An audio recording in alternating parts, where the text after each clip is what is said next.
एक कातिल की अजीब कत्ल की कहानी। जिसकी हत्या हुई वो जिंदा था, तो फिर मरने वाला कौन था?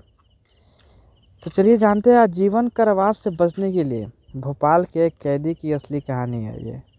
जेल जाने से बचने के लिए इसने फिल्म अंधा कानून जैसी स्क्रिप्ट को हूबहू नकल कर डाला। आप सब तो अंधा कानून मूवी देखे ही होंगे। तो चलिए अब जानते हैं आगे होता क्या है। जुर्म की दुनिया वाकई अजीब है। कई बार जो दिखता है असल में वो होता नहीं है, और कई बार जो होता है असल में दिखता नहीं है। कत्ल की कहानी भी कुछ वैसी ही है। जिस शख्स की मौत होती है मौके से उसकी लाश भी मिलती है और सुसाइड नोट भी मिलती है। वहाँ से मौत के सबूत भी मिलते हैं और मौत की वजह भी। इन सभी को देखकर पुलिस भी मान लेती है कि ये आत्महत्या का ही एक केस है। लेकिन जब पोस्टमार्टम रिपोर्ट पुलिस के हाथ आती है तो पूरी घटना ही बदल जाती है। अब पुलिस फिर से तफ्तीश शुरू करती है। फिर जो कहानी सामने आता है तो उसे जानकर पुलिस भी दंग हो जाती है। आज क्राइम की कहानी में मध्य प्रदेश की एक बेहद ही सस्पेंस थ्रिल मर्डर मिस्ट्री की सच्ची कहानी सुनाने जा रहा हूँ। मध्य प्रदेश की राजधानी भोपाल का सेंट्रल जेल साल 2019 तारीख 29 जून दिन पैरोल पर जेल से निकले कैदी को लौटना था।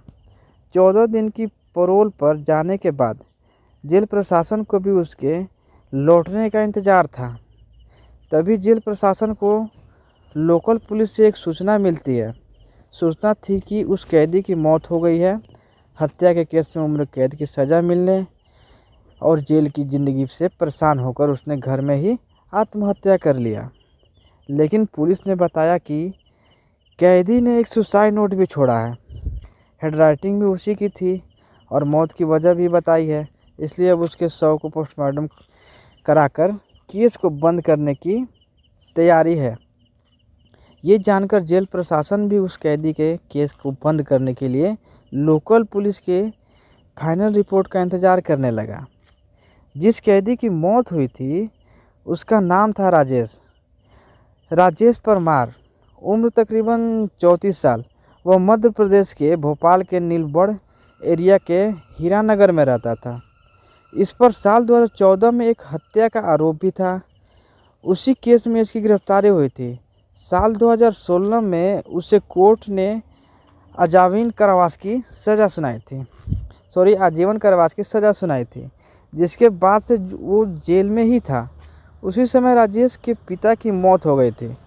इसी वजह से उसे 14 दिन की पैरोल मिली थी। इसीलिए 15 जून को वो पैरोल पर बाहर आया था। 29 जून को उसकी पैरोल ख़त्म होने वाली थी। इस वजह से उसे हर हाल में 29 जून को जेल में लौटना था।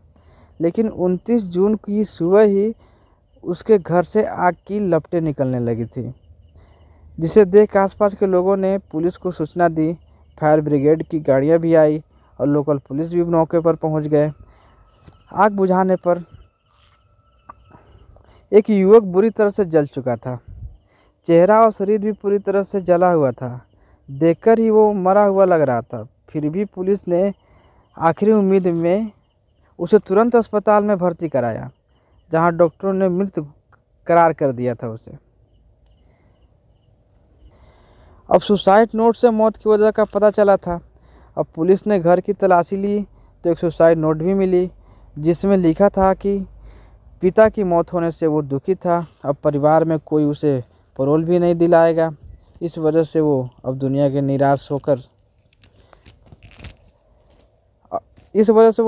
निराश होकर जा चुका है। लिहाजा वो आग लगाकर आत्महत्या कर रहा है। इसके लिए कोई दूसरा जिम्मेदार नहीं है। अब इस सुसाइड नोट के आधार पर पुलिस ने भोपाल सेंट्रल जेल को भी सूचना दी। शव को पोस्टमार्टम के लिए भी भेज दिया गया। साधारण सुसाइड केस की तरह पुलिस ने भी इसे एक तरह से बंद कर दिया था। उधर पोस्टमार्टम के बाद शव को रिश्तेदारों को सौंप दिया गया था। रिश्तेदारों ने भी शव को अंतिम संस्कार कर दिया। लेकिन उससे पूरे केस में 24 घंटे बाद नया मोड़ आया, जब वहाँ की पुलिस को राजेश परमार की पोस्टमार्टम रिपोर्ट मिली। उस समय के भोपाल पुलिस ने नए एएसपी अखिल पटेल के पास नीलबड़ की एरिया था।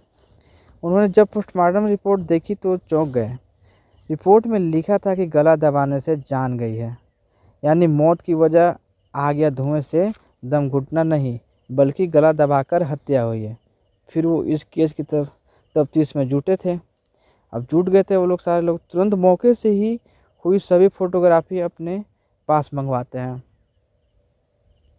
सभी फ़ोटो को बारीकी से देखते हैं। फ़ोटो में वो देखते ही कि मरने वाले शख्स का पैर बिल्कुल एक दूसरे से चिपका हुआ था, जबकि जब भी कोई जलकर मरेगा तो वो तड़पने लगेगा, फिर उसके पैर एक दूसरे से चिपकने के बजाय अलग अलग होने चाहिए। लेकिन इस केस में ऐसा नहीं था। दूसरी तस्वीरें भी देखते हैं, उनसे पता चला कि उस शख्स का चेहरा और सीने वाला हिस्सा भी पूरा जला था, जबकि हाथ और पैर ज़्यादा जले नहीं थे और अजीब तरीके से मुड़े भी थे। इससे शक यही होता है कि कहीं हाथ और पैर बंधे थे नहीं थे और वजह से ऐसा हुआ। हाथ और पैर बंधे तो नहीं थे जिस वजह से ऐसा हुआ। अब इसका पता लगाने के लिए वो पुलिस अधिकारी पूरी टीम के साथ मौके पर जाती है। घटनास्थल को बारीक से देखते हैं, फिर आसपास के लोगों से पूछताछ करते हैं तो पता चलता है कि एक दिन पहले जब राजेश परमार के साथ एक या दो लोग भी देखे गए थे। अब पुलिस इस केस की फाइल को बंद करने की वजह फिर से खोलती है, जांच शुरू करती है। अब पुलिस को यह शक हुआ कि जिसकी मौत हुई उसकी पहले गला घोंटकर हत्या की गई। लेकिन राजेश को जब सुसाइड ही करना था तो उसकी पहले हत्या क्यों की गई? अगर किसी ने गला दबाया तो वो कौन था? अब पुलिस के सामने ये भी सवाल था कि कहीं ऐसा तो नहीं कि मरने वाला राजेश हो ही ना। अगर ये राजेश नहीं है तो फिर कौन था? इन सब सवालों का पता लगाने के लिए पुलिस ने उसके मोबाइल नंबर का पता लगाया और रिश्तेदारों के जरिए उसके नंबर मिला जो जेल से आने के बाद एक्टिव था, लेकिन अब बंद था। उसकी आखिरी लोकेशन भी भोपाल की ही थी। पुलिस ने जब उसके फ़ोन की कॉल डिटेल चेक की तो एक नंबर पर कई बार बात होने की जानकारी हुई, लेकिन जब उस नंबर पर संपर्क किया गया तो वो भी बंद था। वो नंबर था निहाल नामक युवक का। अब पुलिस के सामने निहाल को खोजने की चुनौती थी और मन में सवाल ये भी आ रहा था कि कहीं निहाल ही तो नहीं मारा गया। इसके अलावा और भी कई सवाल थे। फिलहाल पुलिस उसकी तलाश में जुट गई।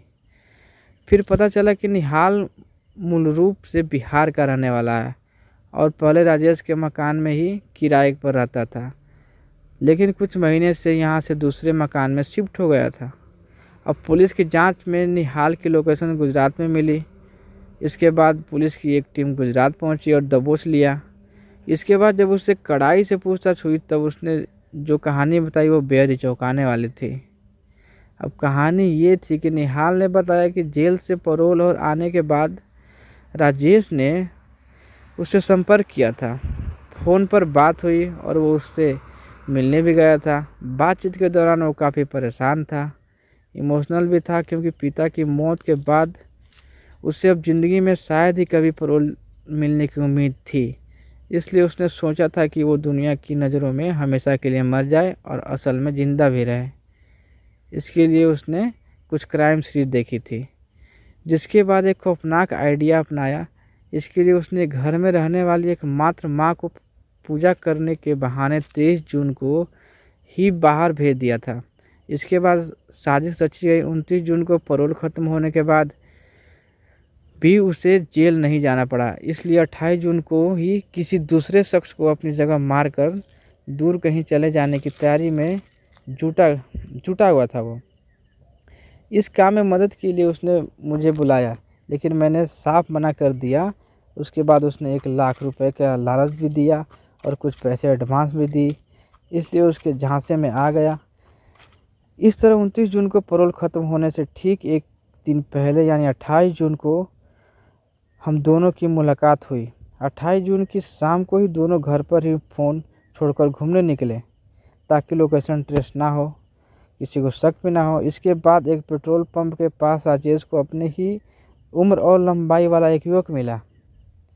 उस युवक ने अपना नाम राजू रकैया बताया था और दोनों फिर बातचीत करते हुए दोस्त बन गए। बातों ही बातों में दोनों ने राजू को घर पर पार्टी करने और शराब पीने के लिए तैयार कर लिया। अब राजू मजदूरी करता था, इसलिए खाने और शराब के लालच में तुरंत तैयार हो गया। राजू भी दोनों के साथ राजेश के घर पर आ गया। यहाँ पर राजू को इन दोनों ने खूब जमकर शराब पिलाई। जब उसने अपना होश खो दिया तभी राजेश ने उसकी गला दबाकर हत्या कर दी। इसके बाद उसके हाथ और पैर को रस्सी से बांध दिया था ताकि अगर जिंदा भी हो तो आग से बच ना सके।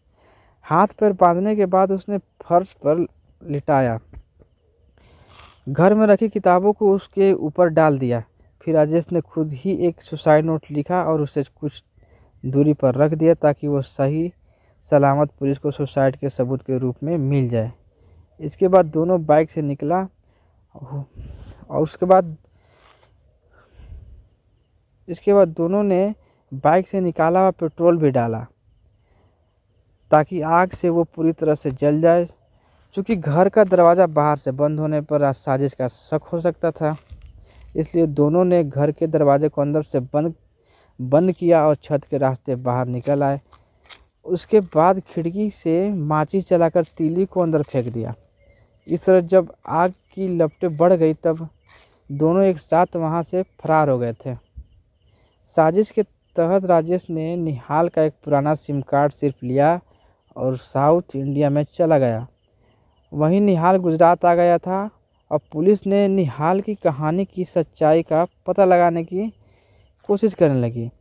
युवक के बारे में पता लगाया तो ये सच निकला, क्योंकि राजू रकैया की पत्नी ने 28 जून की रात में ही लोकल पुलिस में गुमशुदगी की शिकायत दी हुई थी। इसके अलावा पुलिस को राजेश के घर से राजू की चप्पल भी मिली थी, जिसे उसकी पत्नी ने पहचान लिया था। ये जानकर पुलिस अब जांच में तेजी से जुट गई। अब पुलिस को पूरी कहानी समझ में आ गई थी, लेकिन जब तक राजेश आंखों के सामने नहीं आ जाता तब तक जांच अधूरी ही थी। अब पुलिस को ये यकीन था कि आज नहीं तो कल राजेश किसी भी तरह निहाल से जरूर संपर्क करेगा। राजेश भी निहाल का एक पुराना सिम कार्ड ले गया था। इस तरह अगले ही दिन आखिरकार राजेश का फ़ोन निहाल के पास आ ही गया। पुलिस की मौजूदगी में ही निहाल उससे बात करने लगा। राजेश ने वहाँ के हालात के बारे में पूछा कि कुछ गड़बड़ तो नहीं है। निहाल ने बताया कि कोई गड़बड़ नहीं है, पुलिस को कुछ पता नहीं चल पाया है। इसके बाद राजेश ने कहा कि चेन्नई में उसे कुछ मदद चाहिए और कोई दोस्त हो तो बताना। इस पर निहाल ने कहा कि वो उसे जल्द ही बताएगा। इसके बाद फ़ोन कट हो गया। अब पुलिस ने भी राजेश को पकड़ने के लिए पूरी फिल्म की कहानी रची। इसके तहत पुलिस के कुछ लोगों को चेन्नई भेजा और उन्होंने लोकल बनकर राजेश से मिलने की कोशिश की। इस तरह निहाल के राजेश को चेन्नई में रहने वाले अपने एक दोस्त का जिक्र करते हुए उसका फ़ोन नंबर शेयर किया, जिसके बाद राजेश पुलिस वालों को ही निहाल का दोस्त समझकर उससे बात की और मिलने गया। जैसे ही राजेश ने लुंगी और माथे पर तिलक लगाया, दो युवकों को निहाल का दोस्त समझकर मदद मांगने पहुंचा, तभी उसे पकड़ लिया गया। इस तरह पुलिस ने एक वर्ल्ड मर्डर केस का खुलासा करते हुए 8 जुलाई 2019 को पूरे केस को मीडिया के सामने लाया था। इस केस के बारे में खुद IPS अधिकारी अखिल पटेल कहते हैं कि ये केस कानून की आंखों में धूल झोंकने वाला था, लेकिन जब बारीकी से केस की जांच हुई तो पूरा सच सामने आ गया। इसके बाद राजेश फिर से सलाखों के पीछे भेज दिया गया।